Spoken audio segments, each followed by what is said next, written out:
Alright, these are the riffs involved in Come Together by the Beatles.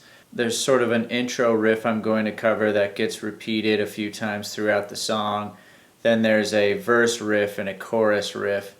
And to get the exact arrangement of the song, just go ahead and listen to the recording, but I'm going to just go ahead and cover those riffs.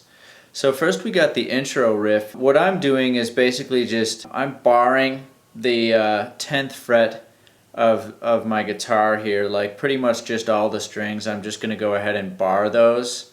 I think this sounds the best. And then what I'm going to do is just go ahead and play the low E string twice, pluck the low E string. Then I'm going to pluck the A and hammer onto the 12th fret of the A string. And that's followed by a pluck on the D and G string. So we've got now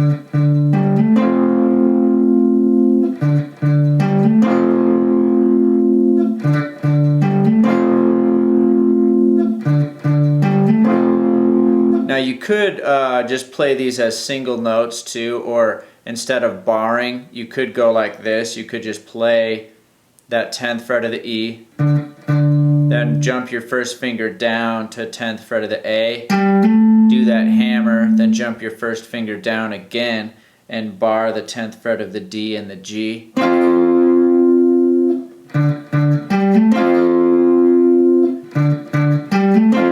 That's a little more controlled way of playing it, but I just kind of like this way because it just allows that 10th fret of the E string, that D note, to just kind of ring out a little longer. You could even let it ring and it just kind of creates like this nice layer. I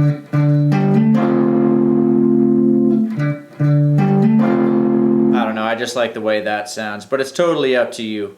Also, one thing you could add if you'd like is there's one note you can add that the bass actually plays.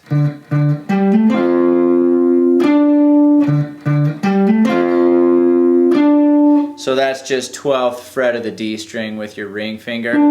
It's kind of a nice way to resolve that riff if you want to.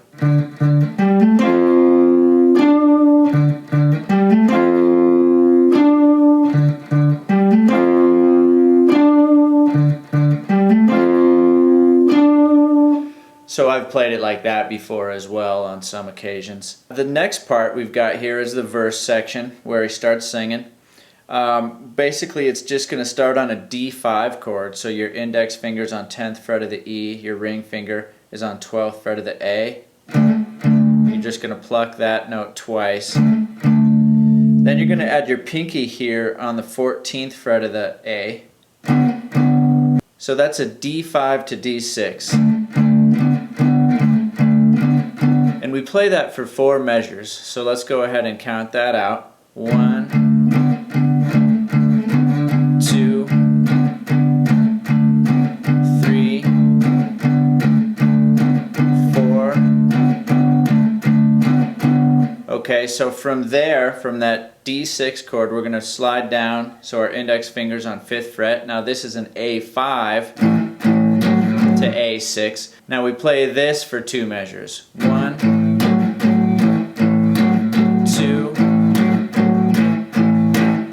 So the last 2 beats of that second measure, you just stick on the A5 only. So let's try that again. 1, 2. Okay, now we just slide down 2 more frets to the 3rd fret. And then we just go ahead and just chop, rest your hand on the strings. Alright, so let's try those 2 chords together.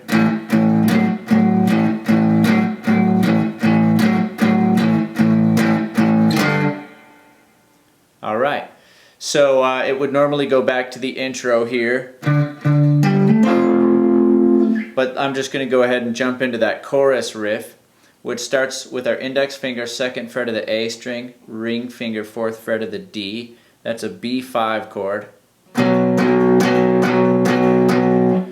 Now we're going to strum that 6 times. Then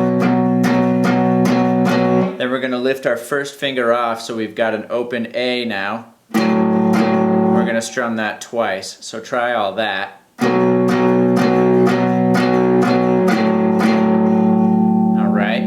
Now from there, we're just going to jump back to that G5 chord, so index finger 3rd fret of the E string.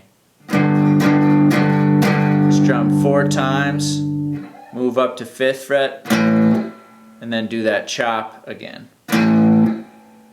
So all of that together, full chorus.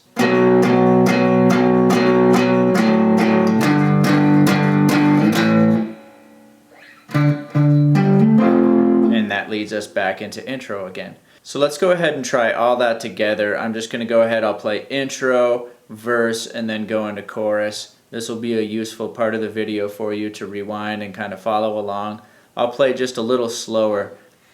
1, 2, 3, 4.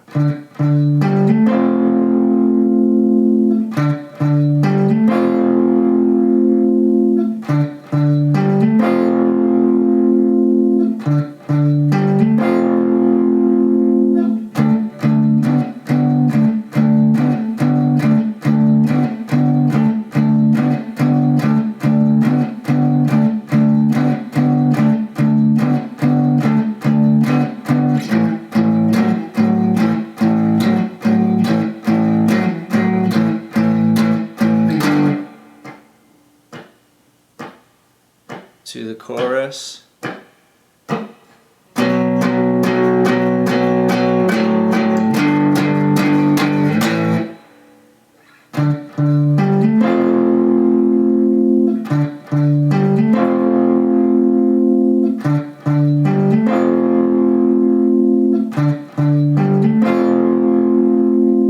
Alright, so I hope that helps you get a good start on Come Together by the Beatles, and I'll see you on the next video.